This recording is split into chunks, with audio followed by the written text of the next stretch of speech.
শীতকালে গরম ভাতের সঙ্গে বেগুন ভাজা খেতে সবারই ভালো লাগে, বা রাত্রিরে রুটির সঙ্গে। আমার তো খুবই ফেভারিট। আর এই বেগুনকে একটু স্পাইসি করে ভাজলে আরও বেশি মজাদার লাগে। দেখুন, এই বেগুনগুলো আমি এখানে কেটে নিয়ে ধুয়ে রেখে দিয়েছি।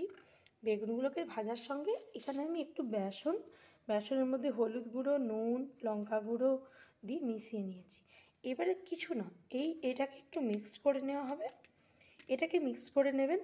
মিক্স করে নিয়ে বেগুনটাকে দুপাশে এটাকে ভালো করে এর মধ্যে রাব করে এইভাবে কোট করে নিয়ে একটু ভালো করে ডাস্ট করে নিলেন। এটা করে নিয়ে এক্সট্রাটাকে এখানে ঝেড়ে দিলেন। দিয়ে দেখুন দুপাশটা কি সুন্দর একটা কোটিং মতো হয়ে গেছে। এইটা একটা এক্সট্রা টেস্টটাকে এনহ্যান্স করবে, বেগুন ভাজার টেস্টটা। যখন রুটির